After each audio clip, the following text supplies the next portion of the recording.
Just 2-4 জন একটু মোটামুটি করেছে আসছি, আর বাকিরা কিন্তু ওই এক্সাম্পলের উপরে ট্রাই করেছেন। সো আমাদের যে ডিসিশনটা হয়েছে সেটা হচ্ছে যে আমাদের ক্লাস চলবে 2 তারিখ পর্যন্ত, ক্লাস স্টার্ট হবে 12 তারিখে গিয়ে। বলেছি কি আগে? বলি না। হ্যাঁ, 30 তারিখ বলেছে।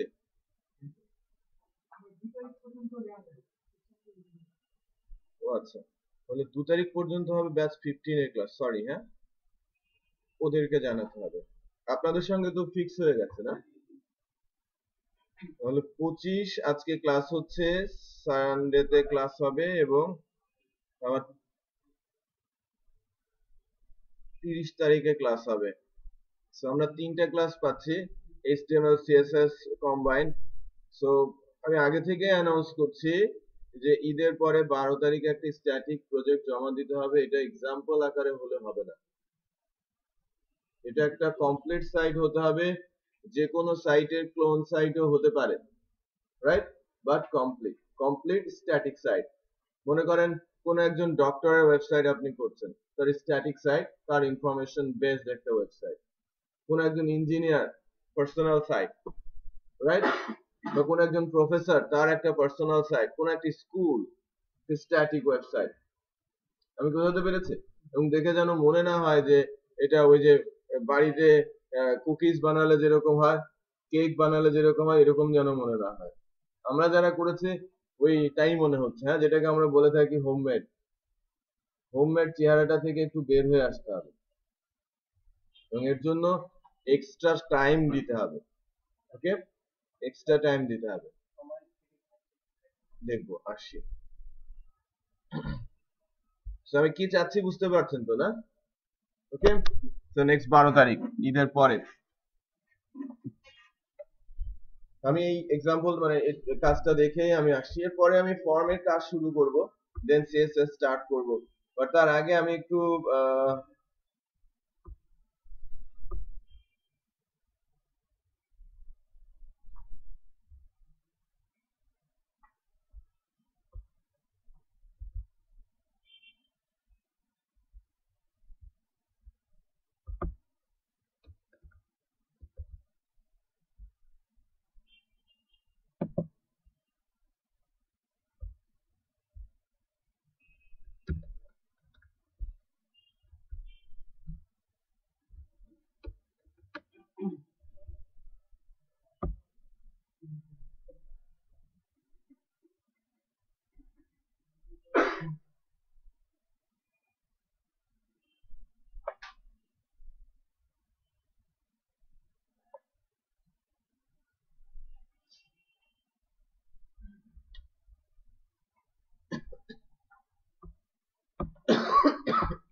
আমি এই পোর্শনটাকে একটু চেঞ্জ করতে চাচ্ছি।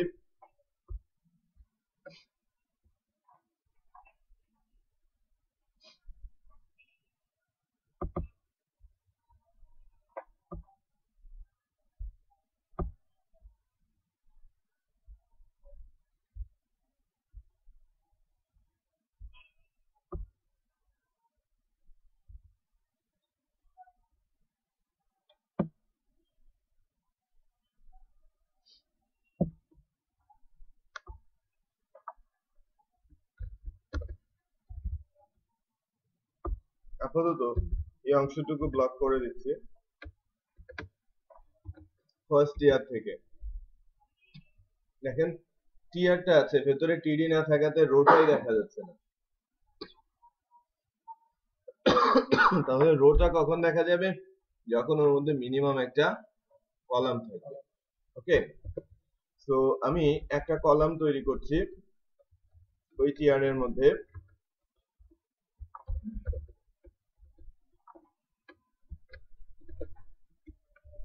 এবার কলামটা এসেছে, রাইট, ছোট্ট একটা কলাম দেখা যাচ্ছে, যাকে আমি কলাম স্প্যান দিয়ে বলছিলাম 3। পুরোটা মার্জ হয়ে গেল না? এর আমি হাইটটা দিতে চাচ্ছিলাম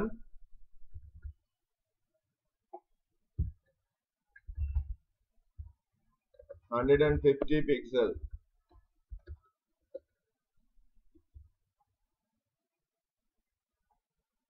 ঠিক আছে, 150 পিক্সেল হাইটটা আমি দিতেছি। এরপর একটু খেয়াল করে দেখেন, এই কিন্তু তার জায়গাটা ছোট স্কুজ করে ফেলেছে, রাইট? এখানে কোনো ফিক্সড উইডথ ছিল না। আমি আমার এই টিডিটাকে, যেটা হচ্ছে আমার লেফট, একেও আমি ফিক্স করে দিচ্ছি। এখন লেফটটাকে আমি বলছি উইথ 150 পিক্সেল, সে জায়গা নিচ্ছে। উপরে আমার কোনো সেল নেই, সো কোনো ইফেক্টও আসছে না। নাও এখন আমি এই পার্টিকুলার টিডির মধ্যে একটা টেবিল তৈরি করতে পারি, রাইট? তো যারা পারছিলাম না তাদের জন্য বলছি, টেবিল যার একটা রো থাকবে এবং যার দুইটা কলাম থাকবে। ফার্স্ট এটাকে আমি বলছি logo portion,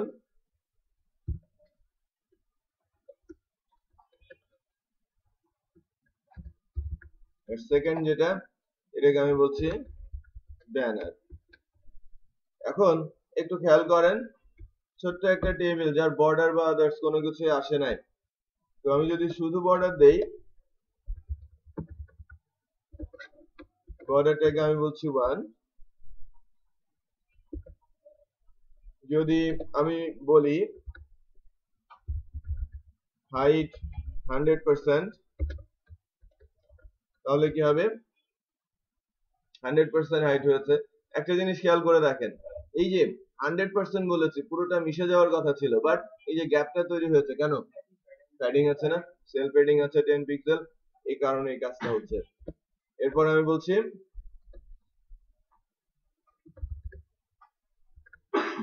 with 100%।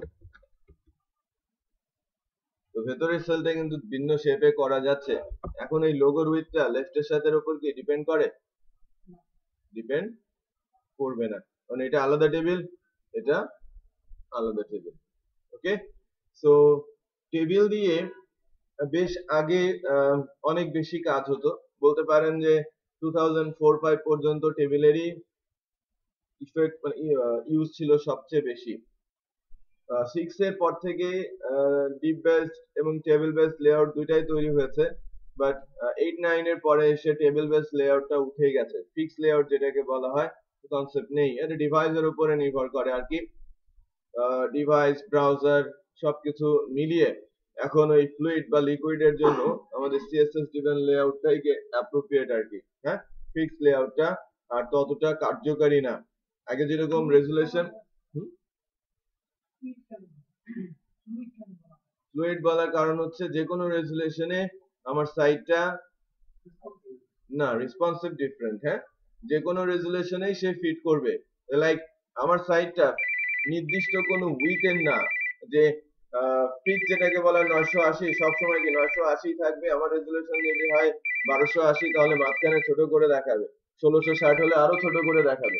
But fluid যদি আমি বলি, তাহলে একটা নির্দিষ্ট সাইজ দেখাবে অলওয়েজ। আমি আরো ডিটেলে আসছি। হ্যালো, হ্যাঁ,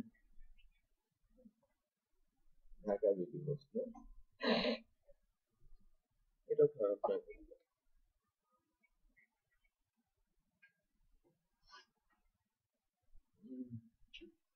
বাংলা হোস্ট, বাংলাদেশ হোস্ট, এরকম নেই, গিয়ে বড় হয়ে যায় ঢাকা বিধি।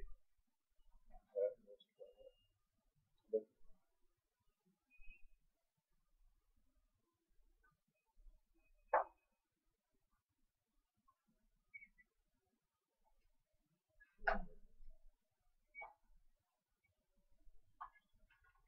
বলার দরকার নাই, বলো তুমি এটা না,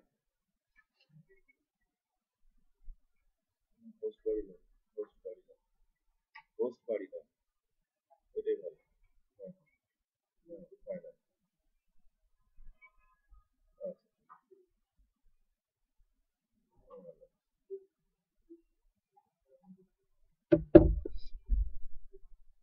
আচ্ছা,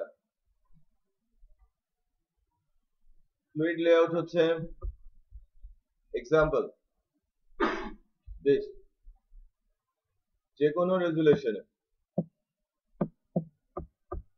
আমার এই সাইটটা কি হয়, ফুল স্ক্রিনই দেখায়, আমার মেশিন রেজুলেশন যাই হোক না কেন। হ্যাঁ, কিছু ওয়েবসাইট আছে যে আপনি যখন রেজুলেশন বাড়াচ্ছেন ওই সাইটটা ছোট হতে থাকছে, উইথটা ছোট হয়ে যাচ্ছে। ফিক্সড উইথের সাইট এখন খুব কমই দেখা যায় বা নেই বললেই চলে। ফিক্সড উইথ করলে এটা 980 তে করা হয়, এটা স্ট্যান্ডার্ড মাপ, বাট এখনকার মেশিনের রেজুলেশন কিন্তু 1960 পর্যন্ত এসেছে। অনেকে আমরা 1360 ইউজ করি, কারণ 1360 এর ক্ষেত্রে আমরা যদি এটাকে মাঝখানে অ্যালাইন করে রাখি অনেক ছোট দেখা যাবে না? এটা ছিল ফিক্সড। হ্যালো,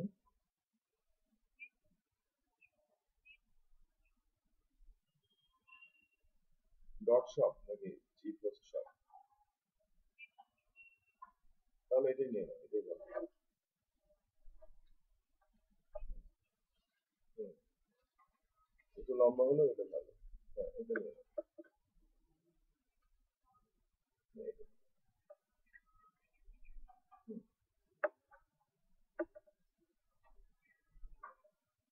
হুম, ঠিক আছে। তুমি নাও, আর আসবে। না না, কমন নয়, নেট দিতে পারো। হুম, আচ্ছা, তো এক্সাম্পল দিতে পারছি না। এটাও কি যে কোনো রেজুলেশনে কি হোম পেজ ফুল আসে না?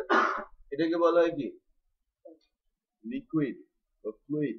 হ্যাঁ, আমি স্ক্রিন ছোট করি।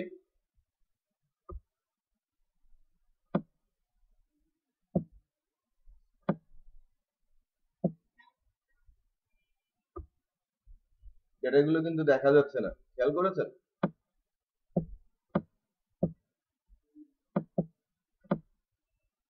স্ক্রল চলে আসছে। এটাকে বলে ফ্লুইড লেআউট বা লিকুইড লেআউট। এটা পার্সেন্টেজের সাথে নির্ভর করে, রাইট? পার্সেন্টেজের সঙ্গে এটা নির্ভর করে যে আমার সাইট লেআউট বা সাইটের পার্সেন্টেজ, মানে আমার স্ক্রিনের রেজুলেশন যা সেই অনুযায়ী সাইটটা ডিসপ্লে করবে। হ্যাঁ, আর ফ্লুইড বা লিকুইড লেআউটে যেটা হয় মূলত এগুলোকে ইমেজলেস করে তৈরি করা হয়, অবজেক্ট ইমেজ খুব কম থাকে। ফ্লুইড লেআউটের ওয়েবসাইটে অবজেক্ট ইমেজ কম থাকে, ফিক্সড লেআউটের ওয়েবসাইটে অবজেক্ট ইমেজ দেওয়া যায়। অবজেক্ট ইমেজ বলতে যে লাইক আমার লেআউটের সঙ্গে ইমেজ আছে, ব্যানারটা একটা ইমেজের, লোগোটা একটা ইমেজের, রাইট? সেটা করা যায়। আচ্ছা, একটা ছিল ফিক্সড, আমি ফিক্সড লেআউটের এক্সাম্পল দিতে পারছি না। ফিক্সড লেআউট হিসেবে এর আগে বেশ কিছুদিন আগ পর্যন্ত সাবমারিন ব্লকটা ফিক্সড লেআউটে ছিল, ফিক্সড উইথের ছিল অ্যাকচুয়ালি, এখন তারা লিকুইড করে ফেলেছে। আর রেসপন্সিভ আরেকটা কনসেপ্ট আছে, রেসপন্সিভ লেআউট। ছোট সাইট দেখাচ্ছি, এটা রেসপন্সিভ বোঝার উপায় স্ক্রিনের সঙ্গে অ্যাডজাস্ট হবে। হ্যাঁ, হ্যাঁ, স্ক্রলিং না, বিষয়টা ওরকম না, যে এটা অ্যাকচুয়ালি ট্যাবলেট বা মোবাইলের উইথ, তো তখন এটাকে কেমন করে দেখা যাবে বা কিভাবে দেখা যাবে? হুম, মানে শুধু স্ক্রলিং আসবে না এরকম না, পুরো ডিজাইনটা স্কুইজ হয়ে যাচ্ছে এবং কিছু কিছু জিনিস হাইড হয়ে যাচ্ছে, রাইট? ওখানে যে মেনু বারটা লম্বা ছিল, মেনু বারটা এখন কি হয়ে গেছে, ড্রপ ডাউন বলবো না, এটা একটা কলাপসের মধ্যে চলে আসছে, রাইট? দেন আপনি এটা কিন্তু শো করতে পারছেন, দেখতে পাচ্ছেন, এটা মোবাইল লেআউট আর কি। একই সাইট মোবাইলে কেমন হবে, আপনার ট্যাবলেট মেশিনে কেমন দেখাবে, আবার ল্যাপটপ বা ডেস্কটপে কেমন দেখাবে সেটা নির্দিষ্ট করে দেওয়া যায়, এটাকে বলা হয় এটাকে রেসপন্সিভ লেআউট। এখানেও অবজেক্ট ইমেজগুলো কি ছোট হয়ে আসে, যদি ছোট ডিভাইস হয় ছোট হয়ে আসে, বড় ডিভাইস হলে এটা বড় হয়ে আসে। ঠিক আছে? আচ্ছা, ফিক্সড, ফ্লুইড আর লিকুইড লেয়ার।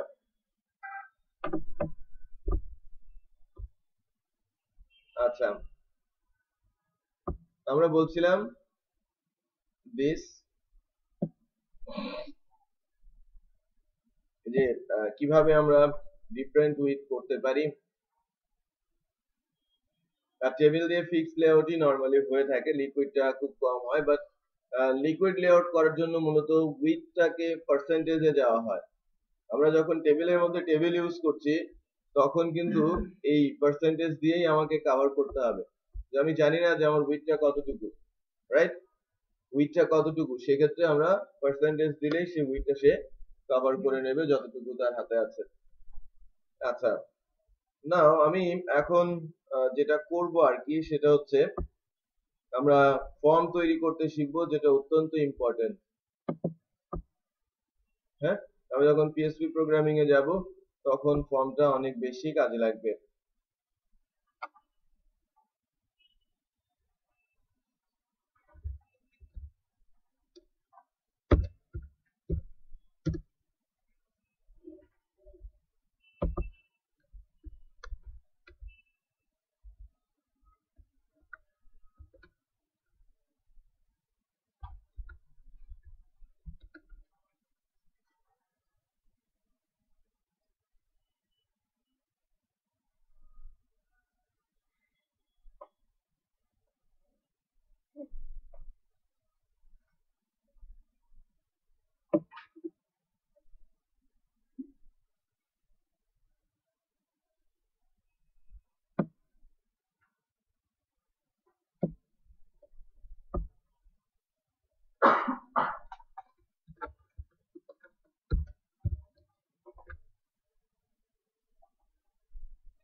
না, ডিপের আমরা সিএসএস শিখবো, আজকে থেকে শুরু করতে পারি।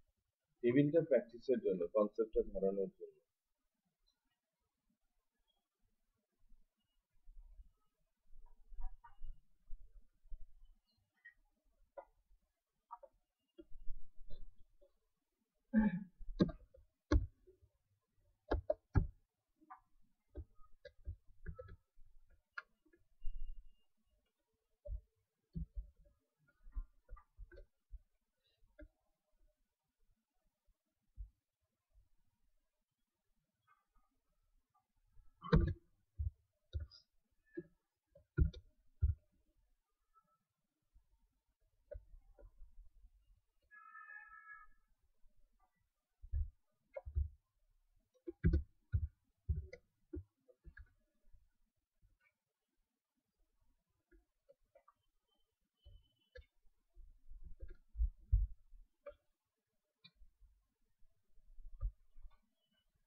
সাইন আপের একটা পেজ বানিয়েছি, এখন এর সঙ্গে ফর্মের কনসেপ্টটা নিয়ে কাজ করব।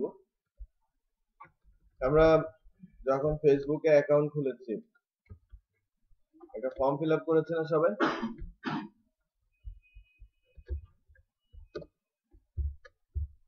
হ্যাঁ, একটা ফর্ম ফিল আপ করেছে। আমরা যখন জিমেল, ইয়াহু মেলে অ্যাকাউন্ট করতে যাই, একটা ফর্ম ফিল আপ করতে হয় না? হ্যাঁ, ফর্মই তো বলে। হ্যাঁ, এইচটিএমএল এর ট্যাগ আছে ফর্ম, যার মাধ্যমে কি ক্লায়েন্ট এন্ডে ভিজিটর বা ভিউয়ার্সরা তাদের ইনফরমেশন দেয়, আর ওই ফর্মের ডাটাটা সার্ভারের কাছে পৌঁছানোর জন্য ফর্মের কিছু অ্যাট্রিবিউট আছে এবং কিছু মেথড আছে যার মাধ্যম দিয়ে ক্লায়েন্টের ডাটাগুলো সার্ভারের কাছে পাঠানো হয়। ওকে, তো যদি অনেক ডাটা আমি ক্লায়েন্ট থেকে সার্ভারের কাছে পাঠাতে চাই, ফর্মের বিকল্প নেই। তো এটা অত্যন্ত ইম্পর্টেন্ট একটা HTML ট্যাগ যার মাধ্যমে ক্লায়েন্ট এন্ডের ইনফরমেশন গুলো সার্ভার এন্ডের কাছে পাঠাতে হয় বা পাঠানো যায়। আরো দুইটা প্রসেস আছে ক্লায়েন্টের ডাটা সার্ভারে নিয়ে যাওয়ার বা ডাটা রিড করার জন্য। খুব সামান্য ডাটাই আমরা ইউআরএল এর থ্রুতে পাস করতে পারি হাইপারলিংকের মাধ্যমে। কিছু ডাটা আমরা অ্যাজাক্স এর মাধ্যমে পাস করতে পারি যার পরিমাণও কি খুব সামান্যই। বাট হিউজ ডাটা আমরা যখন ক্লায়েন্ট এন্ড থেকে সার্ভার এন্ডে নিচ্ছি, ফর্মের কোনো বিকল্প নেই। ওকে, তো আমরা যখন কোনো সফটওয়্যার তৈরি করব, দেখবেন যেন যদি ডেটাবেস ওরিয়েন্টেড কোনো কাজ থাকে, যে লাইক ডাটা রাখতে যাচ্ছেন, ডাটা তুলতে যাচ্ছেন, এডিট ডিলিট করতে যাচ্ছেন, সো অর্ধেকটা কাজই কি সার্ভারের দিকেই যাচ্ছে। ডাটা রাখা বা ডাটা এডিট করা বা ডিলিট করা সবকিছুই কিন্তু ওই ক্লায়েন্ট থেকে সার্ভারের দিকে রিকোয়েস্ট আকারে যাচ্ছে। এবং ডাটা এডিট এবং ডাটা ইনসার্টের ক্ষেত্রে আমাদের ফর্মের কোনো বিকল্প নেই। বোঝা যাচ্ছে? তো হিউজ নাম্বারে ডাটা হ্যান্ডেল করার জন্য আপনাকে ফর্মের ইউজ করতেই হবে। তো আমি একটা ফর্ম কিভাবে তৈরি করতে হয় সেই এলিমেন্ট গুলো নিয়ে অ্যাকচুয়ালি আলোচনা করছি। আমি ট্যাগটা আগে বলি, ফর্ম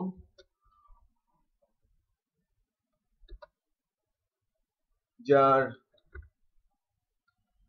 অ্যাকশন ব্ল্যাঙ্ক, মেথড দুইটা হতে পারে, পোস্ট আসতে পারে অথবা গেট আসতে পারে। ওকে, এই দুইটা মেথডের মাধ্যমে আমরা ক্লায়েন্টের ডাটা সার্ভারের কাছে পাঠিয়ে থাকি। Post secure use data pass করতে পারে, আর গেট নন সিকিউর ইউআরএল দিয়ে ডাটা পাস করে, but get faster than post. তো পাঁচটা পয়েন্ট আমি বলেছি গেট আর পোস্ট নিয়ে। Post secure use number of data সে ট্রান্সফার করতে পারে ক্লায়েন্ট এন্ড থেকে সার্ভার এন্ডে। গেট নির্দিষ্ট পরিমাণ ডাটা ম্যাক্সিমাম 1024 ক্যারেক্টার পাস করতে পারে। এটা পাস করে ডাটা ইউআরএল দিয়ে, এই কারণে এটাকে নন সিকিউর ট্রান্সফার বলা হয়ে থাকে, বাট এটা ফাস্টার দেন পোস্ট। ঠিক আছে? আচ্ছা, অ্যাকশনে বলা থাকবে সার্ভার পেজ অ্যাড্রেস, যে কোথায় আমার ডাটাটা যাবে। এখানে সার্ভার পেজের অ্যাড্রেসটা বলা থাকবে।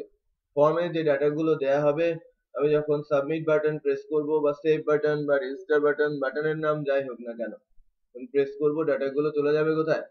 সার্ভারের কাছে।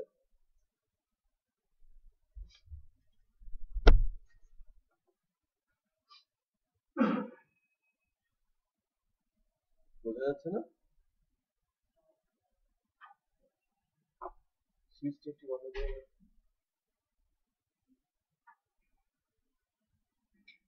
আপনাদের ব্যাচের অ্যাটেন্ডেন্স শিটে লিখে আছে। পোস্টের কথাটা আরো একবার বলছি, এই দুটো ওই কর্নারে, ওই কর্নারে বলেন। হ্যাঁ, মেথডের ক্ষেত্রে পোস্ট আসবে বা গেট আসবে। পোস্ট আর কি গেট। হ্যাঁ, সো গেট আরো একবার বলছি, গেট ইউআরএল দিয়ে ডাটা পাস করে, ইউআরএল এ ম্যাক্সিমাম 1024 ক্যারেক্টার পাস করা যায়, তার মানে কি লিমিটেড, আর এটা ফাস্টার দেন পোস্ট। হ্যাঁ, আর পোস্টের বেলায় হ্যাঁ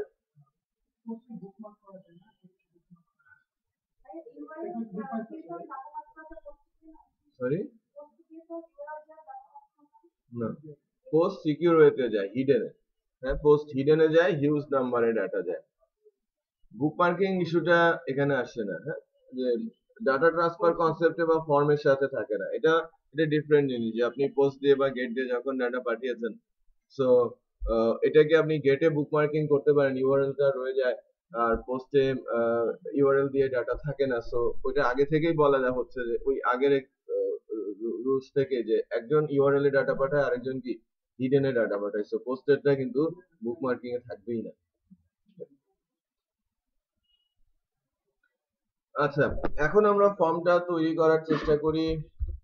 টেবিলের মধ্যে আবারও টেবিল দিচ্ছি আর কি। এবার আসি এই জায়গাগুলোতে টেবিলের ইউজ এখনো আছে, যদিও সিএসএস দিয়ে ফর্ম তৈরি হয়, সুন্দর সুন্দর ফর্ম সিএসএস ইউজ করে লেফট বার এবং রাইট সাইডের এলিমেন্ট গুলো দেওয়া হয়, বাট টেবিলের ইউজ স্থির এখানে আছে যে আপনি যখন ফর্ম বানাচ্ছেন ফর্মটা একটু অর্গানাইজ করে যেন হয়, রাইট? অর্গানাইজ করে ডিসপ্লে করে সে ব্যবস্থা করতে হয়। তো আমি একটা একটা করে রো তৈরি করব এবং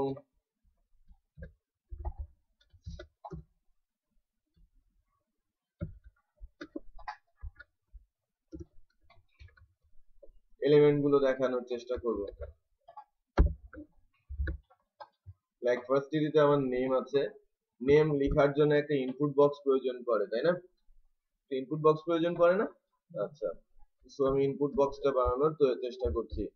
এটা একটা ট্যাগের নাম ইনপুট, যার টাইপ আছে অনেকগুলো, এবং এই টাইপ গুলো দিয়েই ভিন্ন ভিন্ন ধরনের ফর্ম এলিমেন্ট তৈরি করা হয়। হ্যালো, ওয়ালাইকুম আসসালাম, কে? হ্যাঁ বলেন। হুম, আমি বিকেলে থাকবো, আমি 2টা থেকে 5টাও থাকবো, কখন আসেন? ও ঠিক আছে, বিকালে।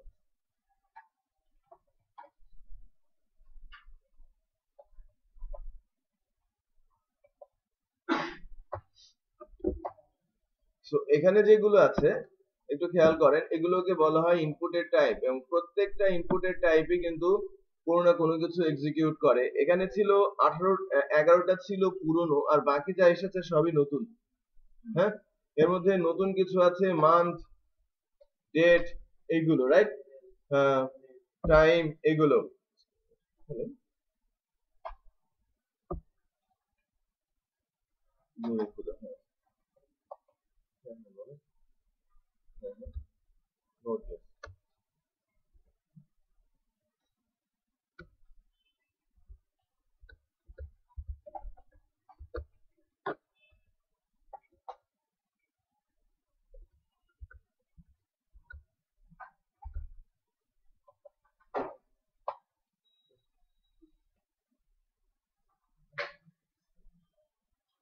কালকে ফোন দিয়েছিলেন? রাতে ফোন দিয়েছিলেন, আজকেও রাতে ফোন দিয়েছিলেন? আচ্ছা। না, নোড.জেএস নিয়ে এখন কাজ হচ্ছে, বাট নোড.জেএস এর ডেভেলপারদের ফার্মে পাওয়া যাবে, সফটওয়্যার ফার্মগুলোতে পাওয়া যাবে। আর এমনিতে ট্রেনিং হয় না নোড.জেএস এর উপরে। সফটওয়্যার ফার্মগুলোতে কাজ শুরু হয়েছে লাস্ট 1 ইয়ার্স মতো, নোড.জেএস ইউজ হচ্ছে হেভিলি। সো যদি সার্চ করতে হয় ওই ফার্মগুলোতে সার্চ।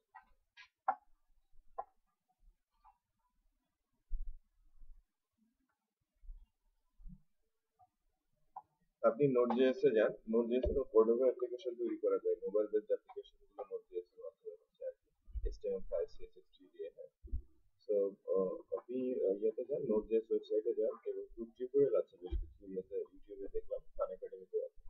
সো যেখান থেকে আপনি কিছুটা ধারণা পেতে পারেন। ঠিক আছে, ওকে।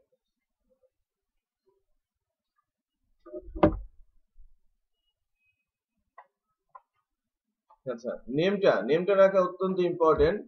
যে আমি যখন ফর্ম তৈরি করব তখন এই নেমটাই আমাদের ওই সার্ভার এন্ডের জন্য ইম্পর্টেন্ট এলিমেন্ট হিসেবে বা এলিমেন্ট নেম হিসেবে কাজ করবে, যার মাধ্যমে আমি এই ফর্মের এই নামটাকে চিনবো। হ্যাঁ, যে কোথা থেকে ডাটা এসেছে এটা ধরবো কি এই নেমের মাধ্যমে, যে কোন ফিল্ডের ডাটা এটা। ঠিক আছে, না, সার্ভার এন্ডে যখন ডাটাগুলো ট্রান্সফার হবে তখন এটা সার্ভার ল্যাঙ্গুয়েজের অ্যারের ইন্ডেক্স হবে, সেটা পরে বুঝতে পারবে। হ্যাঁ, আমি এই ফিল্ডের মধ্যে যখন কোনো ভ্যালু লিখবো সেটা হচ্ছে যে আমার গিভেন ভ্যালু, বাট এই ভ্যালুটা থাকবে কোথায়, কোথাও এক জায়গায় রেখে দেন না আমাকে রিসিভ করতে হবে। ওই রাখার জায়গাটার নাম হবে দেশ, এই ফিল্ডের নামটা।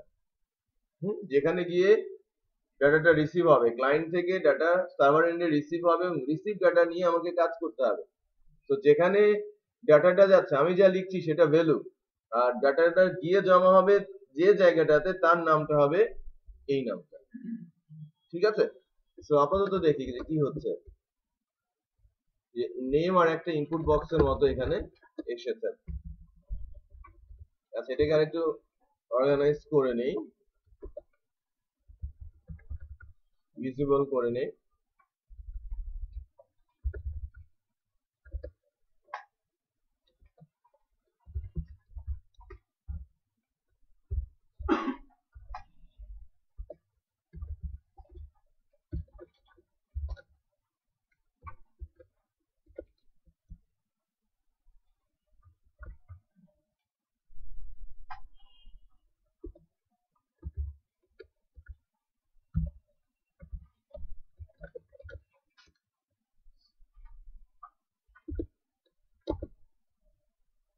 আপাতত বর্ডারটা মেনটেন করে চলছি, পরে বর্ডারটা আমি উঠিয়ে দিব।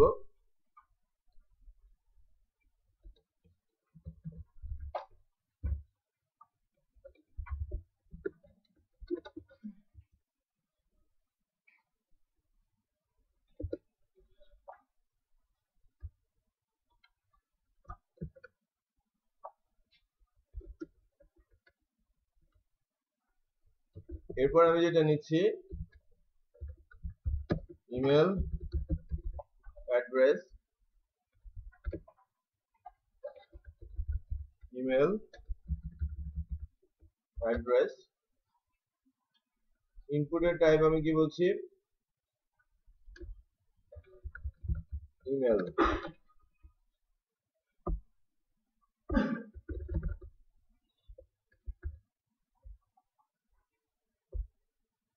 দেখেন এখানে কিছু একটা লিখেছি যেটা অ্যাকচুয়ালি ইমেলের ফরম্যাট না, এই কারণে এটা কি হয়ে গেছে, এটা রেড সার্কেল চলে আসবে, চারিদিকে রেড একটা বর্ডার চলে আসে, যেটা ইমেলের ফরম্যাট না। সো আপনি ইমেলের ফরম্যাটটা ঠিকঠাক মতো দেন, আপনি কোনো একটা কিছু ভুল করছেন। ওকে, আচ্ছা, সো এটা ছিল ইমেলের জন্য। ইনপুটের টাইপ ইমেল দিলে আমরা ইমেলের ফরম্যাটটা পাবো।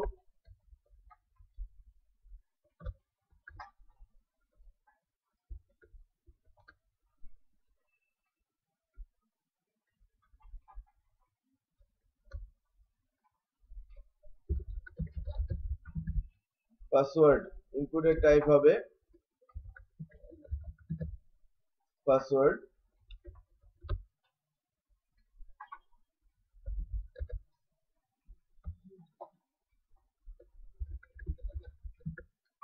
নেমটাও বলছি, নামটা কিন্তু একটু মিনিংফুল করার চেষ্টা করছি।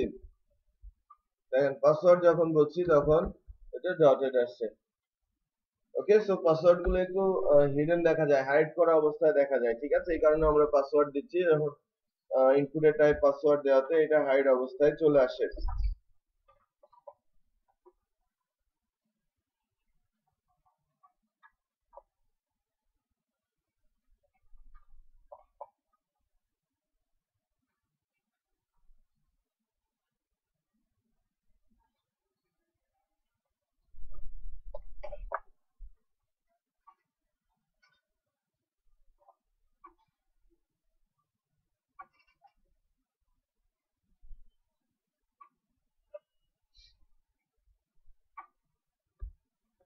এরপরে আমি আর একটা ফর্ম নিচ্ছি, এলিমেন্ট নিচ্ছি, যে এরপরে আমরা যেটা দিব সেটা হচ্ছে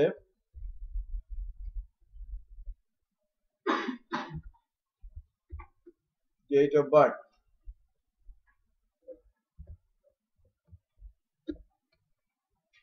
ডেট,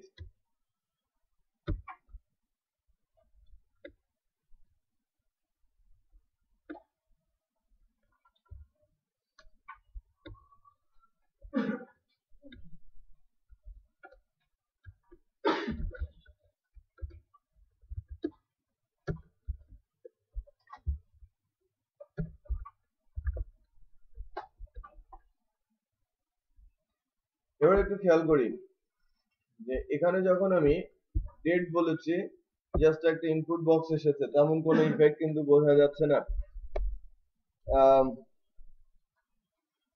বাট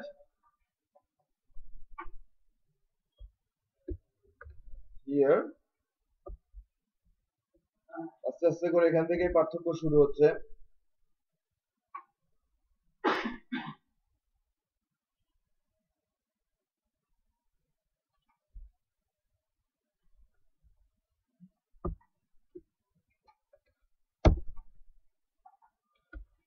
একটু খেয়াল করেন, এখানে কিন্তু এটা সাপোর্ট করেছে, ডে, মান্থ, ইয়ার, আর এই ক্যালেন্ডারের মতো অপশন চলে আসছে।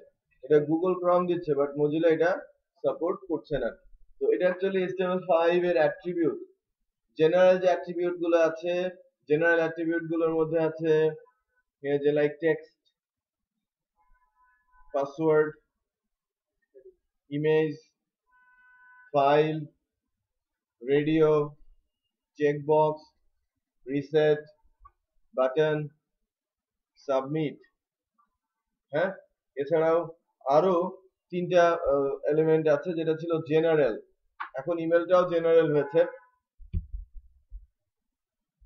চেক করে দেই, চেক করে বলি button, checkbox, colour, date, date time local, email, এগুলো কি নতুন এসেছে। পুরনো বলছি বাটন, চেকবক্স, এটা সবগুলো ব্রাউজারে সাপোর্ট করবে। দেন ফাইল, হিডেন, ইমেজ, সবগুলো ব্রাউজার সাপোর্ট করবে। Password, radio, reset, submit, text, এগুলো ছিল কি পুরনো এবং জেনারেল, সবগুলো ব্রাউজারই সাপোর্ট করবে। বাট বাকি যেগুলো আছে সব নতুন, কিছু ব্রাউজার সাপোর্ট করবে, কিছু ব্রাউজার সাপোর্ট করবে না। এগুলো সব HTML5 এর এলিমেন্ট আর কি। তো যখন আমরা 5 ইউজ করে কোনো অ্যাপস তৈরি করতে যাব বা অ্যাপস তৈরি করা হয় ডিভাইস ওরিয়েন্টেড, তখন ওই অ্যাট্রিবিউট গুলোর ইউজ হেভিলি হয়। আপনারা একটু খেয়াল করে দেখবেন, যখনই কোনো ডেট অফ বার্থ বা নাম্বার, নিউমেরিক ভ্যালু নেওয়ার চেষ্টা করা হচ্ছে, তখন ওখানে জাভাস্ক্রিপ্ট দিয়ে নাম্বার আটকে দেওয়া হচ্ছে। ডেট অফ বার্থের ক্ষেত্রে ড্রপ ডাউন লিস্ট ইউজ করা হচ্ছে। ধরনের ক্যালেন্ডারের ইউজ কিন্তু খুব কমই দেখা যাচ্ছে। যদি কোথাও ক্যালেন্ডারের ইউজ দেখা যায়, সেটা আবার কি জাভাস্ক্রিপ্ট ইউজ করে করা হচ্ছে, HTML এর হেল্প নিয়ে করা হচ্ছে না। বোঝা যাচ্ছে? বলেন কোন মেনুতে? এটা এটা সিলেক্ট করে কন্ট্রোল স্পেস দিলেই হবে। কন্ট্রোল ধরে স্পেস।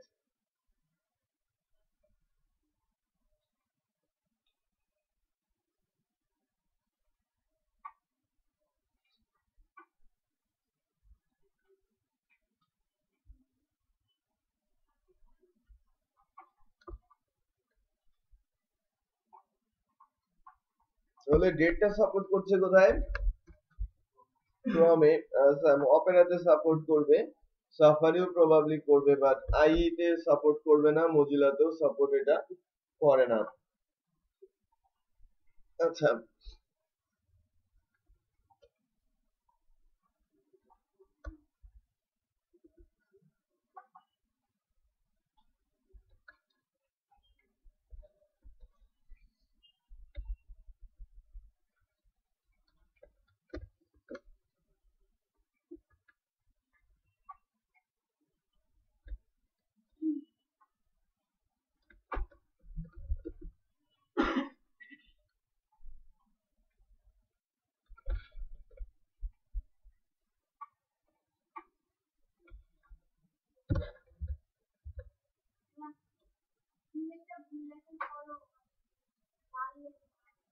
কোন ব্রাউজার ইউজ করছেন? Google Chrome.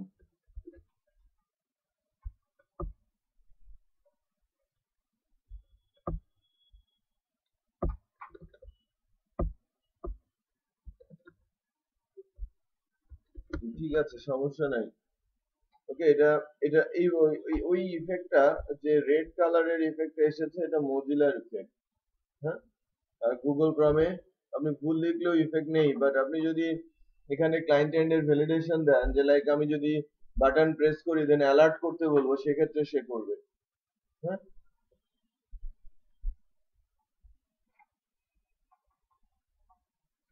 আচ্ছা,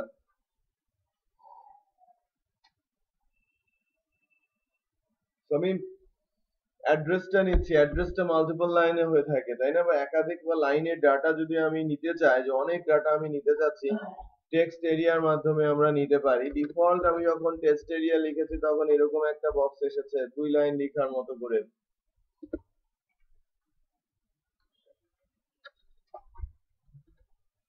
rows you like 5, columns like 32,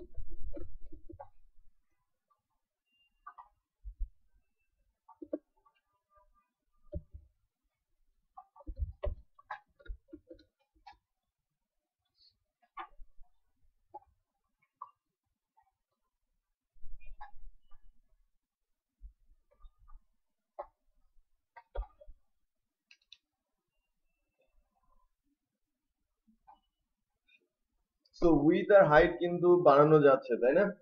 তো আমি কি লিখছি, rows আর columns, রো 5টা কলাম 40 বলা হচ্ছে। এখানে আমি নেম সেট করে দিব, নেমটা হচ্ছে অ্যাড্রেস।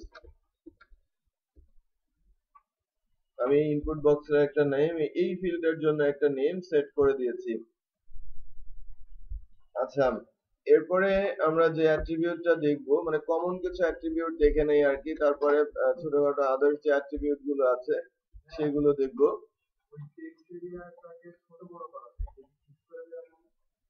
স্ক্রিপ্ট লাগবে, জাভা স্ক্রিপ্ট।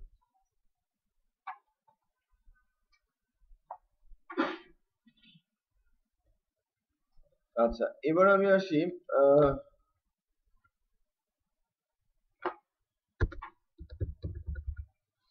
জেন্ডার। তো জেন্ডারের জন্য কি হয়, রেডিও বাটন হয় না,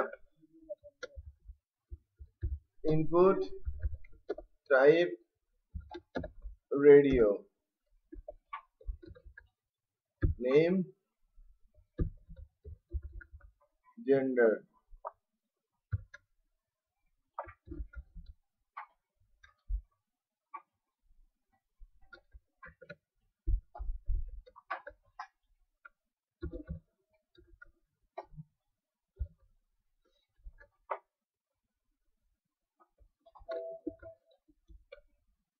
দেখেন মেল আসে, ফিমেল আসছে, আমি যে কোনো একটাকেই সিলেক্ট করতে পারছি কারণ দুইটা ইনপুট বক্সের নামই কি সেম, এটাকে বলা হয় সেম গ্রুপে রাখা, সেম গ্রুপে রাখা।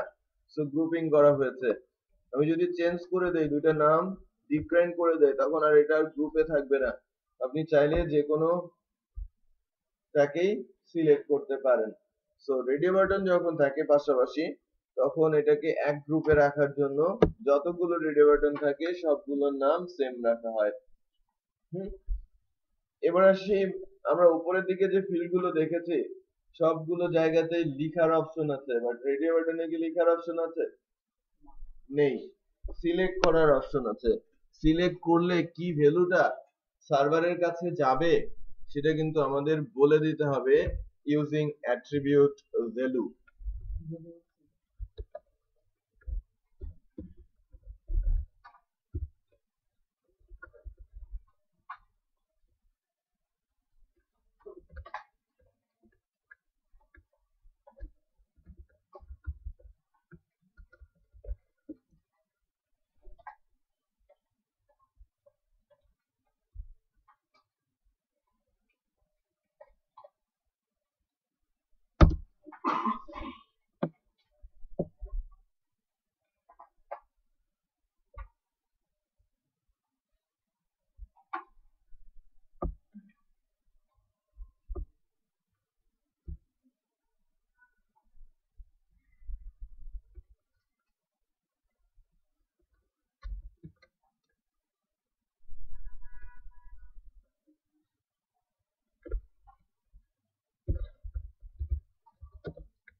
দেখেন আমি ইউজ করছি ইনপুটের টাইপ ফাইল, প্রোফাইল পিকচার এরকম বলে না, choose file, no file choose, right. আমি সিলেক্ট বাটন এই যে চুজ করতে বললে আমার সামনে ডায়ালগ চলে আসবে, আমি ফাইলটা চুজ করে দিব। সো ফাইল আপলোড বা ইমেজ আপলোড যাই করতে চাই আমরা না, তখন ইনপুটের টাইপ ইউজ করব ফাইল।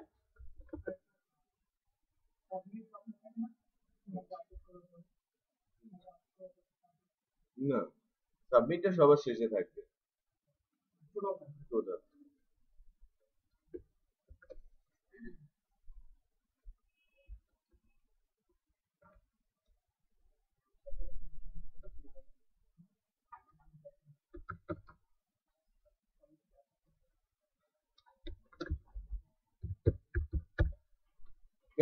কান্ট্রি গুলো নরমালি কিভাবে থাকে, ড্রপ ডাউন আকারে।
দেখেন আমরা ড্রপ ডাউনে সিলেক্ট করব, দেখবো হচ্ছে এই অংশটা, আর সার্ভারের কাছে যাবে এখানে যা লেখা থাকবে। আমি এখানে লিখেছি পিডি, এটা কিন্তু ডিসপ্লে করবে না, ডিসপ্লে করবে কি বাংলাদেশ, যে কথাটা দুটো অপশনের মাঝখানে লেখা আছে।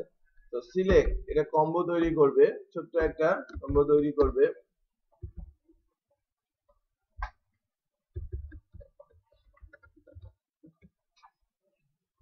দেখেন বাট কোনো অপশন কিন্তু এখানে নেই। বাট আমি যদি অপশন তৈরি করতে থাকি, ধীরে ধীরে এর মধ্যে অপশন গুলো আসতে থাকবে।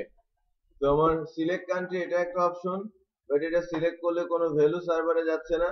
মানে বাংলাদেশ যদি সিলেক্ট করি একটা ভ্যালু সার্ভারের দিকে যাবে।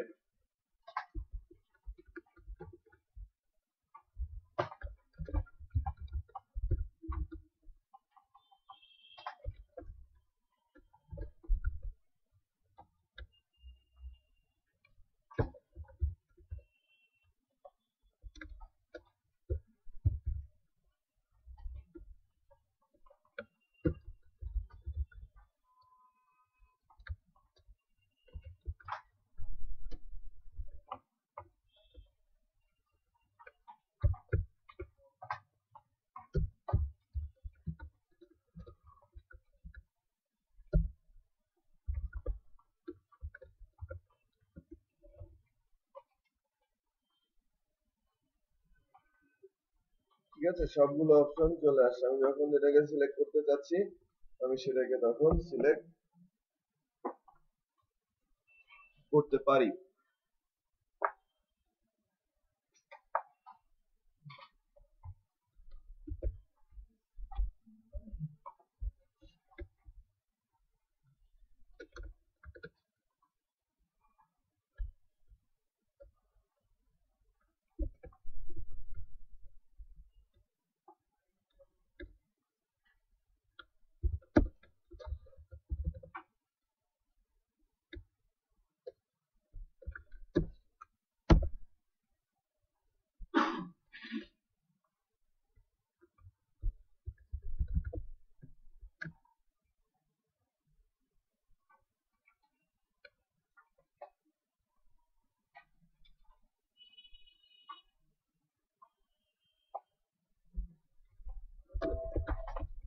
এখানে আমরা একটা চেক বক্স দেখতে পাচ্ছি যখন আমরা ইনপুটের টাইপ চেক বক্স ইউজ করছি।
দেখেন বাটন হবে মূলত তিন রকমের, বাটন, রিসেট, সাবমিট। তিন ধরনের বাটন আছে দেখতে, বাটন, রিসেট, সাবমিট। যেটাকে আমরা সেভ বলি, সাইন আপ বলি, রেজিস্টার বলি, আপডেট হয়, সবই কি ইনপুটের টাইপ থাকে সাবমিট।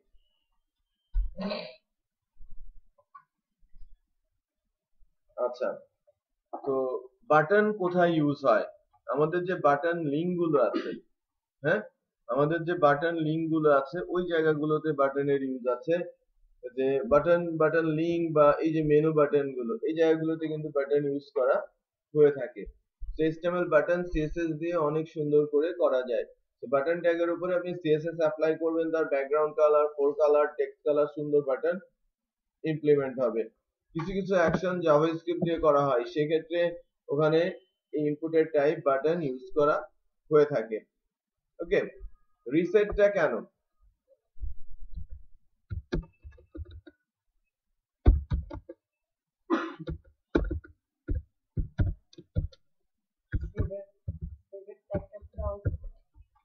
সাবমিট।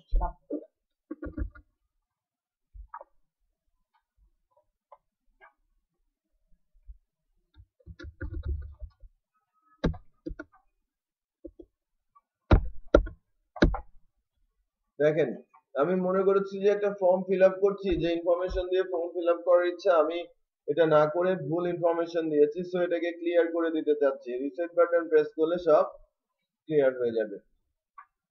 ঠিক আছে, ফর্মে রিসেট বাটন প্রেস করলে ফর্মটা ক্লিয়ার হয়ে যাবে।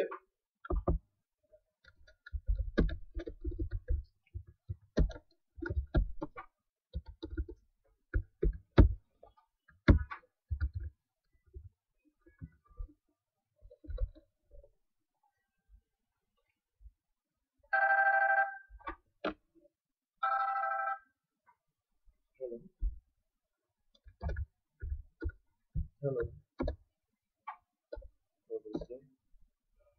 বলেন।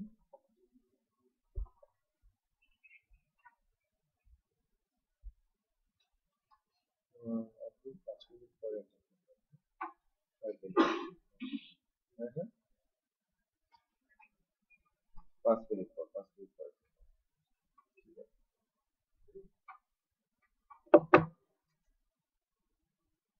আচ্ছা, তাহলে নেমটা কি? এমডি শাহিল আলম, ইমেল অ্যাড্রেস shahil@gmail.com, এখানে ভুল হয়েছে, @yahoo.com। কিছু দিয়েছি, কিছু ইনফরমেশন দিয়েছি, আমি চাচ্ছি এটাকে সেভ করে দিব। সেভ বাটন প্রেস করলে যে কাজটা হবে, এই ইনফরমেশন গুলো সে ওই অ্যাকশনের কাছে পাস করে দেবে। কারণ যেহেতু আমাদের অ্যাকশন নেই বা সার্ভার ল্যাঙ্গুয়েজ নেই, এখন সেটা বোঝা যাবে না। অ্যাটলিস্ট যেটা বোঝা যাবে যে এটা এইখান থেকে এন্টি ক্লকে যাবে, তারপরে আবার ক্লক হয়ে ফেরত আসবে। সো আমি বাটন প্রেস করি, কোনো কিছু নাই, হ্যাঁ, বাটন প্রেস করলে কোনো অ্যাকশনই নাই। রিসেট প্রেস করলে ক্লিয়ার হয়ে যাবে, বাট সেভ বাটন প্রেস করলে একটু খেয়াল করেন, এটা খুব দ্রুত হয়েছে, তাই না? আর মেথড দেয়া আছে কি গেট ইউআরএল দিয়ে ডাটা পাস হয়ে গেছে। হুম, এই ফর্মের ডাটাগুলো সেই ইউআরএল এর মাধ্যমে সার্ভারের কাছে পাস করে দিয়েছে বা পাঠিয়ে দিয়েছে। যেহেতু আমাদের সার্ভার অ্যাড্রেস নেই, শুধু ইউআরএল দিয়ে ডাটাগুলো ডিসপ্লে করছে। আচ্ছা,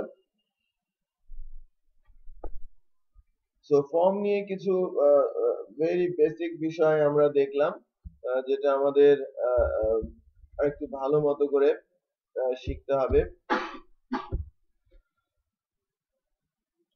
তো ফর্ম গুলো অনেক সুন্দর সুন্দর ফর্ম যখন দেখবেন, সিএসএস শিখলে অনেক সুন্দর লেআউট স্ট্রাকচার করে আপনারা ফর্ম বানাতে পারবেন।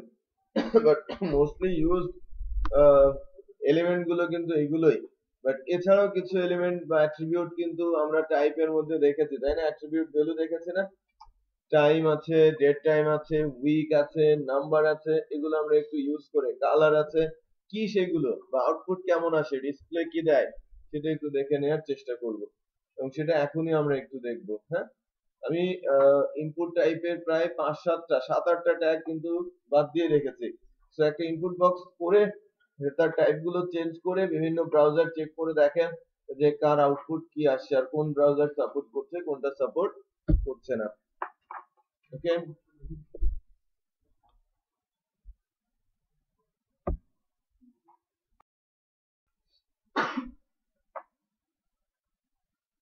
আমি ভ্যালিডেশন দিতে চাচ্ছি। ভ্যালিডেশনটা দিব লাইক নামের উপরে, ইমেলের উপরে, পাসওয়ার্ডের উপরে। ঠিক আছে, যে এই তিনটা ফিল্ডের ভ্যালু আপনাকে দিতে হবে। এটা যদি আমি আটকে দিতে চাই যে ভ্যালু না দিয়ে আপনি সেভ বাটন প্রেস করলে এই পেজটা লোড হবে না, রাইট? এই যে দেখেন, এখানে যখন আমি বলছি সে কিন্তু আমাকে ধরে ফেলছে। আবার যখন আমি গুগল ক্রমে যাচ্ছি, আমি যখন সেভ বাটনটা প্রেস করছি সে লোড হয়ে যাচ্ছে। পার্থক্য তো ডেফিনেটলি আছে। তো ও আমাকে আটকে দিচ্ছে, বাট এই কিন্তু আমাকে আটকাচ্ছে না। আমি চাচ্ছি সবগুলো ব্রাউজারে যেন আমাকে আটকে দেয়, অ্যাটলিস্ট এই তিনটে ফিল্ডের মধ্যে যেন কিছু না কিছু ভ্যালু থাকে, যে ভ্যালুই থাক না কেন। হ্যাঁ, যে ভ্যালুই থাক না কেন, এখানে যেন কোনো কোনো ভ্যালু দেয়া হয়। এর জন্য HTML5 এর অ্যাট্রিবিউট আছে। অ্যাট্রিবিউট গুলোটা হচ্ছে এরকম, রিকোয়ার্ড। এটা দুই ভাবে লেখা যায়, তিন ভাবে লেখা যায়। Required equal 1, required equal required, আবার কি শুধু জাস্ট এভাবে, হ্যাঁ, দিলেই হবে।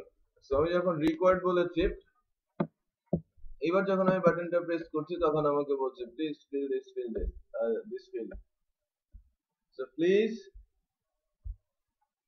Feel in this field, right? আমাকে ফিল আপ করতে বলছে এই ফিল্ডটা। তো যে যে ইনপুট বক্স বা আদার এলিমেন্টের উপরে আমি রিকোয়ার্ড অ্যাট্রিবিউটটা দিয়ে দিব, সেগুলোকে রিকোয়ার্ড করবে সে। মূলত ভ্যালিডেশন এগুলো হয় ক্লায়েন্ট এন্ড ভ্যালিডেশন। ভ্যালিডেশন গুলো হয় থ্রু জাভাস্ক্রিপ্ট।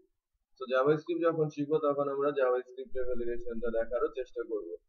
জাভাস্ক্রিপ্টের লাইব্রেরি যে কোয়েরি আছে যেখানে ভ্যালিডেশন ইমপ্লিমেন্ট করাই আছে, আপনি শুধু ক্লাস আকারে ইউজ করবেন।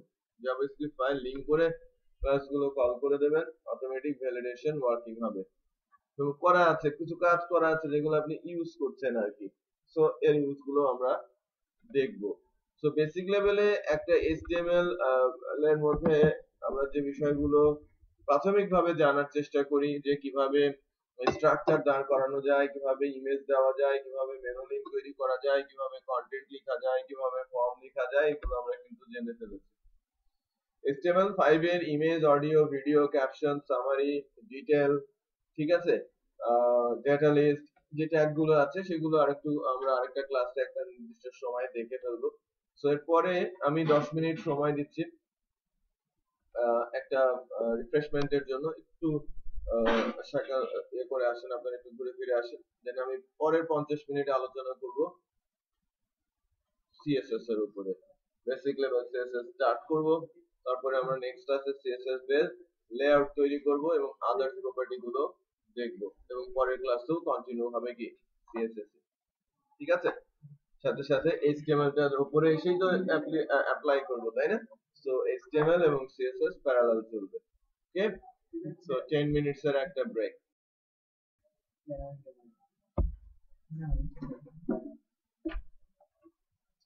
ওকে,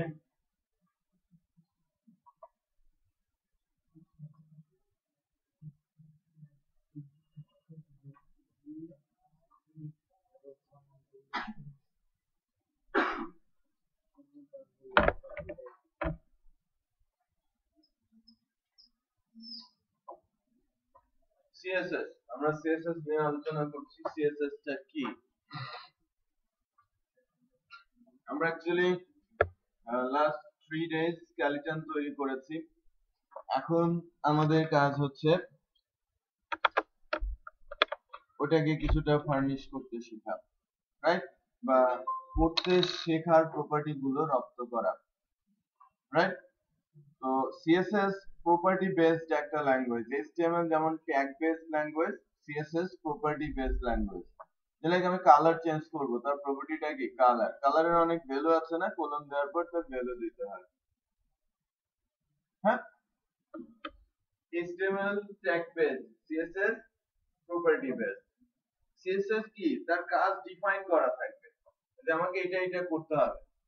যে লাইক আমার একটা বাটন হবে, বাটনটা তাকে আগেই দেয়া থাকবে যে আপনি আপনার ফাইনাল আউটপুট হবে দিস, কোন একটা ইমেজ আকারে হয়তো আপনাকে বলা থাকবে।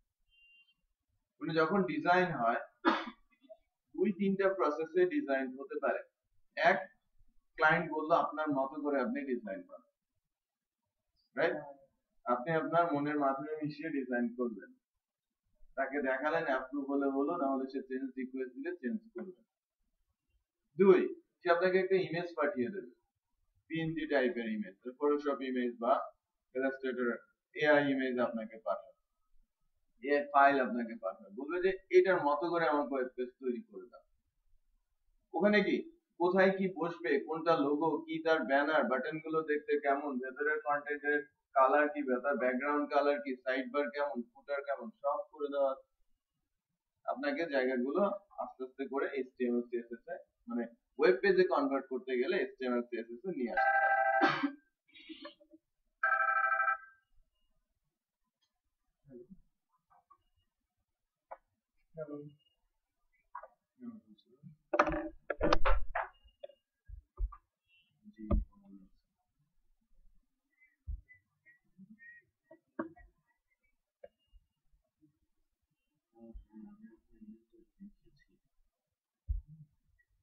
আপনার ইমেলটা আমি দেখেছি, 13 নম্বর ক্লাস লেকচারটা না, ভিডিওটা আর কোডটা, শুধু কোডটা না? আচ্ছা, পিছনে সুযোগ পেলে দিয়ে দিচ্ছি।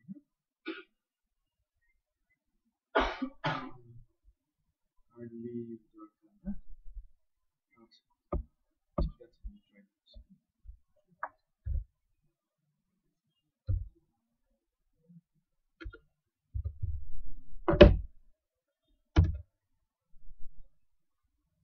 আচ্ছা,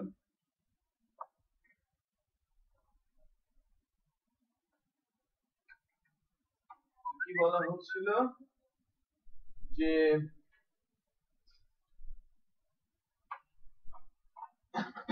ইমেজ দিয়ে আপনাকে বলে দিতে পারে কি করতে হবে। 3 নাম্বার, আপনাকে কোন একটা রেফারেন্স দিয়ে দিল, কোন একটা ওয়েবসাইট, ওটার মতো করে করেন। অথবা আপনাকে বললো যে হেডারটা তার মতো হবে, ফুটারটা ওর মতো হবে, মেনুটা এর মতো হবে, কয়েকটা জায়গাতে মিক্স আপ করতে বলবে। সে যা বলবে, বস যা বলবে তাই তো করতে হবে, তাই না? তার মানে আগে থেকে ডিফাইন, এখন আমাকে কোডগুলো লিখতে হবে, রাইট? কোথায় কি করতে হবে সেটা আমি জানি, বাট কিভাবে করব সেটাই আমাদের কিন্তু শিখতে হবে।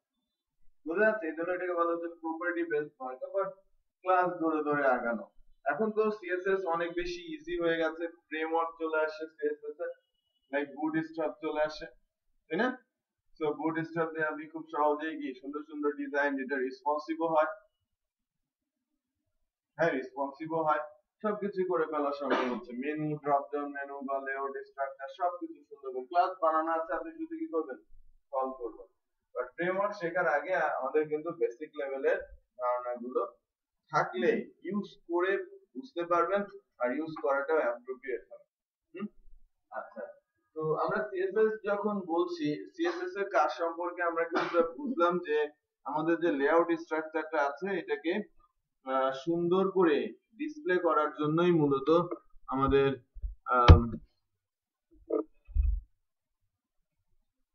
কি বলে থাকি, সুন্দর করে ডিসপ্লে করার জন্যই কিন্তু আমরা সিএসএস এর ইউজ করে থাকি। এখন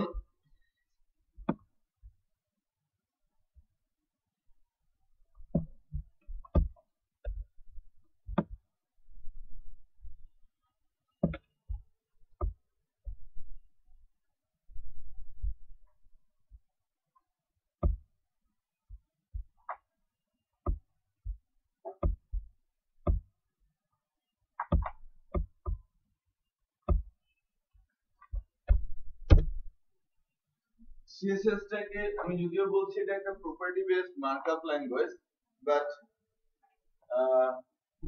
নরমালি এটাকে বলা হয়ে থাকে ক্লাস বেসড মার্কআপ, যার ভেতরে থাকে কি প্রপার্টি। ক্লাসের সিনট্যাক্সটা আমি লিখছি, এখানে থাকবে সিলেক্টর, ওকে, এখানে থাকবে প্রপার্টি গুলো,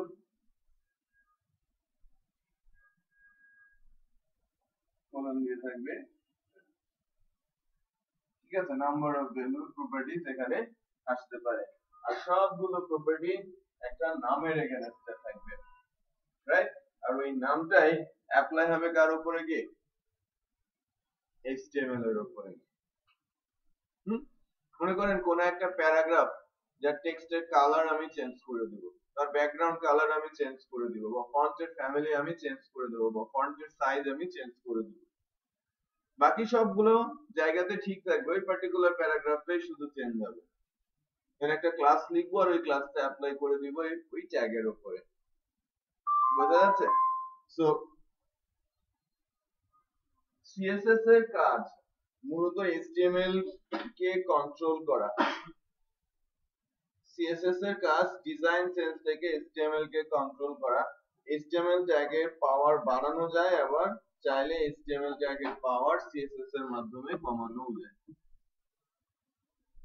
ওকে, আমি HTML ট্যাগের পাওয়ার, যে লাইক হেডার ট্যাগ আমরা দেখেছি না, হেডার ট্যাগ বড় দেখা যায়, হেডার 1 বোল্ড দেখা যায়, এটাকে আমি চাইলে একেবারে নরমাল যে ট্যাগ টেক্সট ঠিক সেভাবে নিয়ে আসতে পারি, অথবা কি তার ফ্যামিলি তার সঙ্গে একটা অ্যাড করে দিতে পারি, নতুন ডিজাইন বা ফন্টটা একটু ডিফারেন্ট স্টাইলে দেখাবে, সেটাও করা সম্ভব, বোঝা যাচ্ছে? তো HTML কে কন্ট্রোল করার জন্য ডিজাইন সেন্স থেকে সিএসএস আসছে। সিএসএস আগে যেটা ছিল ইনলাইন ট্যাগের মধ্যে লিখতে হতো একটা অ্যাট্রিবিউটের ভ্যালু আকারে। একটা অ্যাট্রিবিউট আছে যার নাম স্টাইল, যার ভ্যালু গুলো ছিল কি সিএসএস এর প্রপার্টি গুলো। এলাকা আমি প্রপার্টি বলছি কালার, প্রপার্টি বলছি ফন্ট সাইজ, প্রপার্টি বলছি ফন্ট ফ্যামিলি, প্রপার্টি বলছি বর্ডার আর border radius, padding, margin, right, transition, transformation, shadowing, সবকিছুকে আমি একটা করে প্রপার্টি বলছি। বাট এই প্রপার্টি গুলো আগে ইউজ হতো কি অ্যাট্রিবিউটের ভ্যালু আকারে। অ্যাট্রিবিউটটার নাম ছিল কি স্টাইল, আর ভ্যালু ছিল এই প্রপার্টি গুলো, এটাকে বলা হতো ইনলাইন। বাট ওটা দিয়ে ঠিক তেমন বেশি উপকারে আসা যেত না, সব জায়গায় ক্লাসগুলো বারবার করে লিখতে হতো, আমি রিইউজ করতে পারতাম না। সিএসএস ল্যাঙ্গুয়েজটা ওটা আগে HTML এর মধ্যে কি ছিল, ইনবিল্ট ছিল। সিএসএস ল্যাঙ্গুয়েজটা আলাদা করে আসাতে বেনিফিট হয়েছে কি ক্লাসগুলো এক জায়গায় লিখে রাখা যায়, সেটা অনেকগুলো HTML এর উপরে আলাদা করে অ্যাপ্লাই করা যায়। তাহলে আমি এক জায়গায় লিখবো, বারবার ওটাকে ইউজ করতে পারবো, কোড রিইউজ করা। আবার একটা নির্দিষ্ট ফাইল থেকে, ওই সিএসএস ফাইল থেকে পুরো ডিজাইনটাকে আমি কন্ট্রোল করতে পারবো। আমার ওয়েব পেজে 100টা পেজ আছে, 100টা পেজে যে জায়গায় লোগোটা ডিসপ্লে করছে, লোগোটা চেঞ্জ করতে হবে, লোগোটা দেওয়া হয়েছে সিএসএস এর মাধ্যমে। তো সিএসএস তো একটা ফাইল, রাইট? সিএসএস ফাইলে লোগো ক্লাসের ইমেজটা চেঞ্জ করে দিলে তো 100টা পেজে এসেই চেঞ্জ হবে, 100 জায়গায় গিয়ে চেঞ্জ করতে হবে। ফন্টের সাইজটা সে একটু চেঞ্জ চাচ্ছে, ছোট বা বড়, একটা ক্লাসের একটা প্রপার্টি চেঞ্জ করে দিলে পুরো ওয়েবসাইটে চেঞ্জ চলে আসবে। সো ওই রুট থেকে আমি খুব সহজেই আমি আমার ডিজাইনটা কন্ট্রোল করতে পারছি, রাইট? যদি ইন্ডিভিজুয়াল পেজে এবং ট্যাগের উপরে যেটা করতে হতো আগে, সেটা যদি থাকতো তাহলে কি সব জায়গায় গিয়ে গিয়ে চেঞ্জ করতে হতো।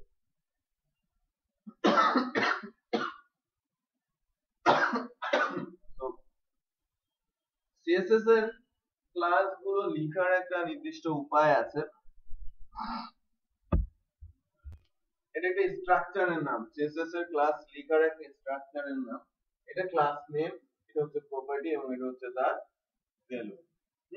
আবারও বলছি, এটা ক্লাস নেম, এটা প্রপার্টি, আর এটা ভ্যালু।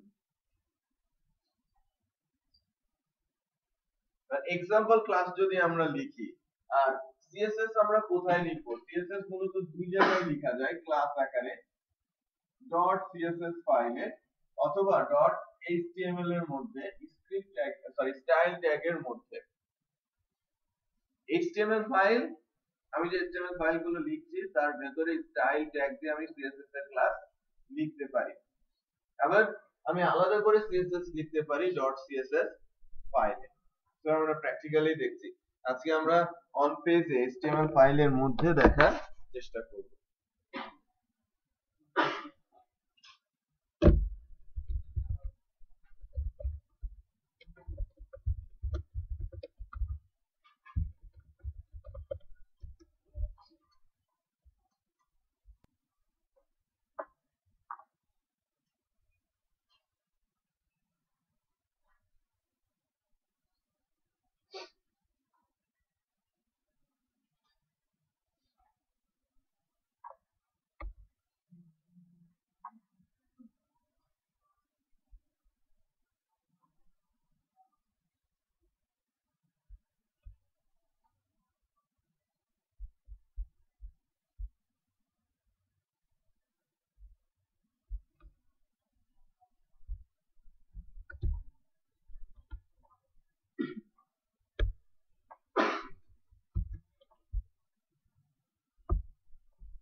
আমরা ফাইল হিসেবে নিচ্ছি ইন্ডেক্স ফাইলটাকে। এখানে হেড সেকশনে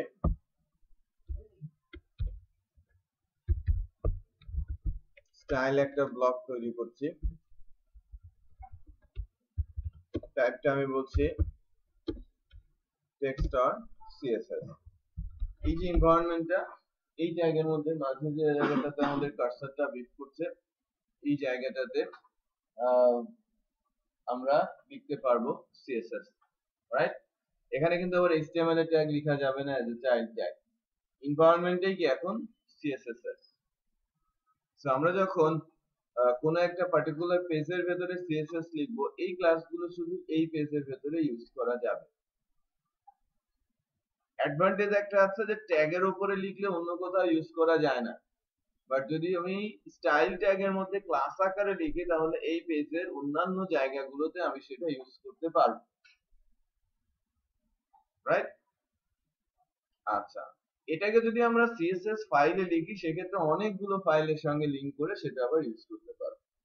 তো আমরা আপাতত একটা ফাইলের মধ্যে কিভাবে লেখা যায় এবং কোথায় কিভাবে লিখতে পারি সেটা দেখছি।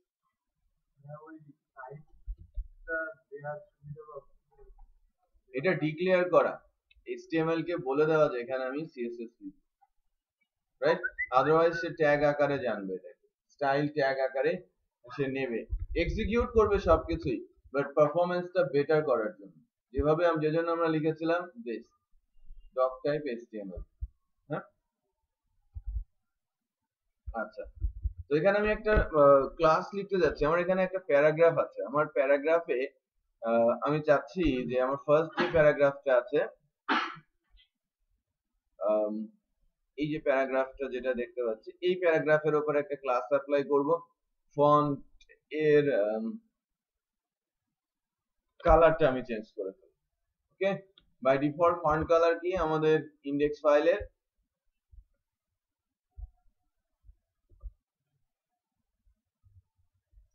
ব্ল্যাক, তাই না? এই প্যারাগ্রাফে ফন্টের কালারটা আমি চেঞ্জ করে দিতে যাচ্ছি। আমি ক্লাসের নাম লিখছি টেস্ট, এটাকে আমরা বলছি কি সিলেক্টর। এরপর আসি প্রপার্টি। সো কালার, টেক্সটের কালারটা হচ্ছে শুধু কালার, প্রপার্টিটার নাম কি শুধু কালার। এখন আমি যদি প্রপার্টি কতগুলো আছে সেটা দেখার চেষ্টা করি, আমি এখানে কার্সর নিয়ে কন্ট্রোল ধরে স্পেস দিয়েছি, সবই হচ্ছে এটা অ্যালফাবেটিক অর্ডারে আছে, সবই হচ্ছে CSS property. But major property কিন্তু কমই আছে, কিছু ব্রাউজার ওরিয়েন্টেড প্রিফিক্স ধরে ধরে প্রপার্টি আছে, রাইট? দেখেন অনেক বেশি কিন্তু না, তাই না? তো এক বর্ডারকেই বিভিন্ন ভাবে করা যায়, আবার বক্সকে বিভিন্ন ভাবে, কলামকে বিভিন্ন ভাবে করা যায়, এর জন্য এতগুলো মনে হচ্ছে, ফন্টকে বিভিন্ন ভাবে দেওয়া হয় এজন্য এতগুলো মনে হচ্ছে। তো অ্যাকচুয়ালি অনেক বেশি কিন্তু প্রপার্টি এখানে নেই। সো আমি কালার লিখছি, কালার আমি কি কালার দিব, আমি কন্ট্রোল ধরে স্পেস দিলে অনেকগুলো কালারের অপশন আসবে, আবার কালার চুজার থেকে আমরা স্পেসিফিক কালারও চুজ করে দিতে পারি। আমি রেড কালার যাচ্ছি, কালার লিখে যখন এন্টার দিলাম, এখানে যেটা বসলো এটা হচ্ছে এটাকে বলা হয়ে থাকে hexadecimal code, hex code, right? Hex code যেটা আপনারা হয়তো যখন ফটোশপে যাবেন, ফটোশপের যে ডিজাইন যে আপনার কাছে আছে ওই পার্টিকুলার লোকেশনে কি কার্সরটা নিলে কি হেক্স কোড দেখা যায় না? ম্যাক্সিমামে কি মিক্সড কালার হয়, সলিড কোনো কালার কি ডিজাইনের সময় ইউজ হয়? দুই ধরনের কালার ইউজ হয়, হেক্স কালার অথবা কি আরজিবি কালার করে, বিভিন্ন কালার মিক্স করে একটা কালারে নেওয়া হয়, এটা দেখতে সুন্দর দেখায়, ম্যাচ করে, রাইট? সো ওই কালার গুলো আমরা কিন্তু হেক্স কোড আকারে অথবা আরজিবি কালার কোড আকারে পেতে পারি। সো হেক্সাডেসিমাল কালার কোড আমি পেয়েছি, শুধু কালার আমি দিয়েছি। সো এই টেস্ট যে ক্লাসটা, এই ক্লাসটাকে যদি এখন আমি HTML ট্যাগের উপরে দিতে চাই, HTML ট্যাগ এই প্যারাগ্রাফটার উপরে দিতে চাই, দুই ভাবে আমরা দিতে পারি, দুইটা প্রপার্টি আছে, একটা হচ্ছে ক্লাস প্রপার্টি আর একটা হচ্ছে দুইটা অ্যাট্রিবিউট আছে, ক্লাস অ্যাট্রিবিউট আর আইডি অ্যাট্রিবিউট। হ্যাঁ, সো ক্লাস এবং আইডি, সো ক্লাস কখন লিখবো বা আইডি কখন লিখবো সেটা নির্ভর করবে অ্যাকচুয়ালি আমার ওই ক্লাসের সামনে কি ধরনের নোটেশন আছে। আমার যে ক্লাসটা সিএসএস এর ক্লাসটা, এর সামনে যদি থাকে ডট, তাহলে আমি একে কল করব ক্লাস নামের অ্যাট্রিবিউট দিয়ে, আর এর সামনে যদি থাকে হ্যাশ, তাহলে আমি কল করব আইডি নামের অ্যাট্রিবিউট দিয়ে। ঠিক আছে, তো এই দুটো জিনিস আমাকে আগে মনে রাখতে হবে, যদি ডট থাকে তাহলে আমাকে ক্লাস নামের অ্যাট্রিবিউট ইউজ করতে হবে, আর যদি হ্যাশ থাকে তাহলে আইডি নামের অ্যাট্রিবিউট আমাকে ইউজ করতে হবে। বলছি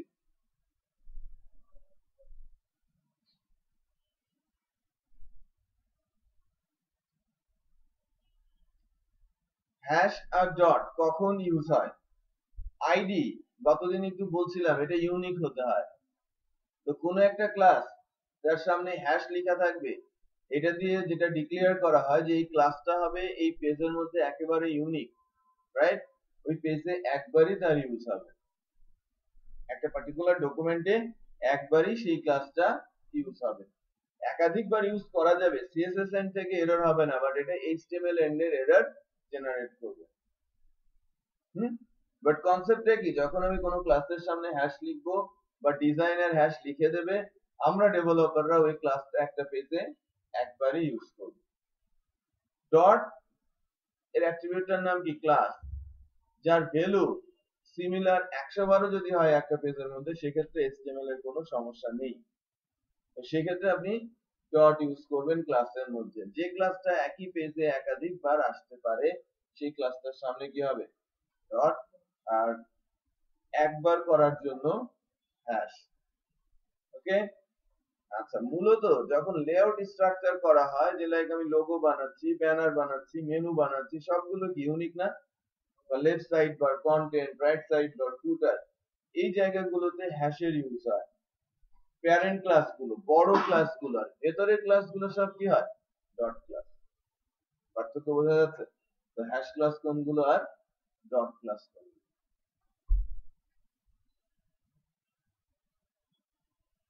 আচ্ছা, এখন আমি ডট দিয়েছি, সো ক্লাস আকারে কল করব।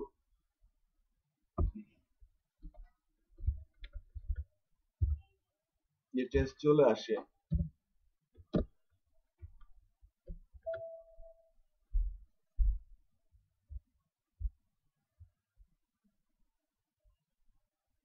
কালারটা রেড হয়েছে।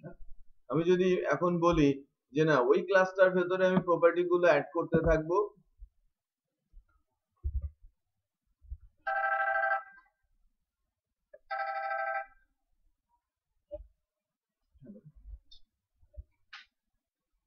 হ্যালো, না ক্লাস শেষ, ওকে, আমি ক্লাস শেষ হবে কল করতে আছি।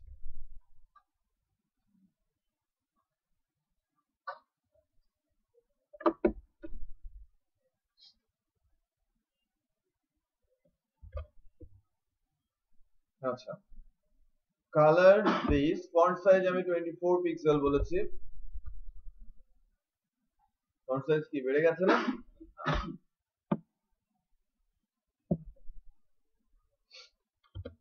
এবার আসি কি, লাইক বোঝা যাচ্ছে যে আমি প্রপার্টি অ্যাড করছি, আস্তে আস্তে করে ফন্ট চেঞ্জ হচ্ছে, বা আমি ওই প্যারাগ্রাফের উপরে ইফেক্ট করতে পারছি। এবার ওখানে যদি আমি বলি লাইক ফন্ট ফ্যামিলি,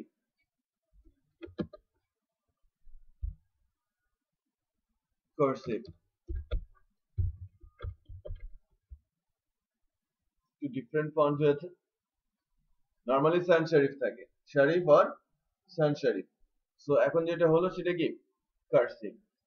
সো আমি এটা জাস্ট ছোট্ট একটা ক্লাস লিখলাম, যেটা ইমপ্লিমেন্ট করার মাধ্যমে আমি দেখানোর বা বোঝানোর চেষ্টা করছি যে ক্লাস কিভাবে ওয়ার্ক করছে। এখন আমরা যদি এখানে হ্যাশ দিয়ে ফেলি বা হ্যাশ দিয়ে শুরু করি, তো সেই ক্ষেত্রে কি হবে? আমার এটা কি কাজ করবে? ক্লাসের নাম আমি ঠিকই লিখেছি, বাট ক্লাসের সামনে নোটেশনটা চেঞ্জ হয়ে গেছে। তো ক্লাসের সামনে নোটেশন চেঞ্জ হওয়াতে আমি যদি ওই ক্লাসটা ইউজ করতে চাই, আমাকে এখানে লিখতে হবে কি?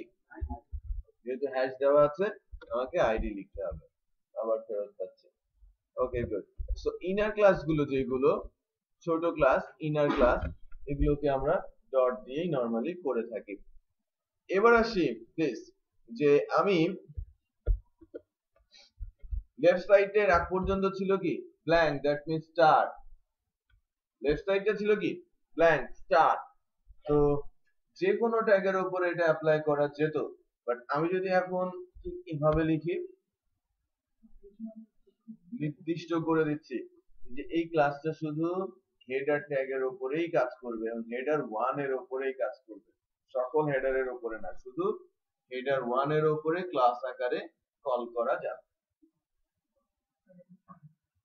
ঠিক আছে, ফিক্স করে দিচ্ছি ট্যাগের নাম। আর যদি কোনো কিছু না থাকে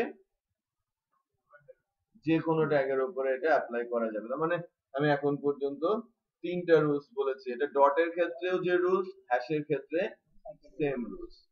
হ্যাঁ, 5 নাম্বার রুলসে যাচ্ছি।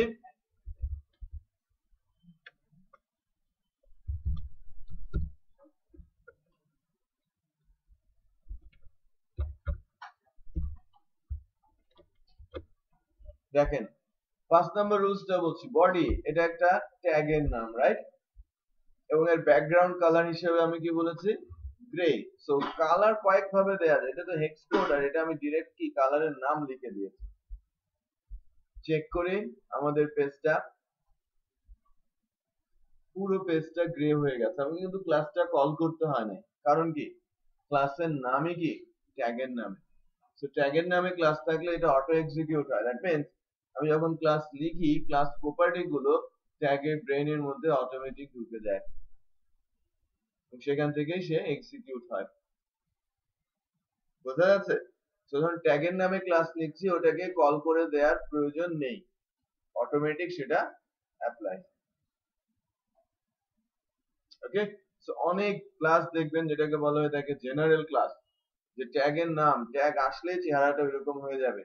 ম্যাক্সিমাম টেমপ্লেট গুলোতে আপনি জেনারেল ক্লাসের কনসেপ্টটা দেখবেন, যে প্রচুর জেনারেল সিএসএস লিখে রেখেছে, যে ট্যাগ ওই ট্যাগটা লিখলে এরকম আউটপুটটা শো করবে। বোঝা যাচ্ছে? তো আমরা এই পর্যন্ত 5টা এক্সাম্পল, সরি রুলস দেখেছি, যেটা এখন একটু প্র্যাকটিস করতে হবে। হ্যাঁ, ইন দ্য মিন টাইম আমি ভিডিওটা এবং কোডটা, আমার কাছে একটা পেন ড্রাইভ আছে, পেছনের একজনের ওনার পেন ড্রাইভে লাস্ট 2টা ক্লাসের ভিডিও অলরেডি দিয়েছি, এবং আজকেরটা দিচ্ছি, কোডটা দিচ্ছি। আজকের ভিডিও এবং কোডটা সবাইকে দিয়ে দেবেন, ঠিক আছে? একটু আপনি নেটওয়ার্কে দিয়ে শেয়ার করে দেবেন, অথবা পেন ড্রাইভে দিয়ে দেবেন।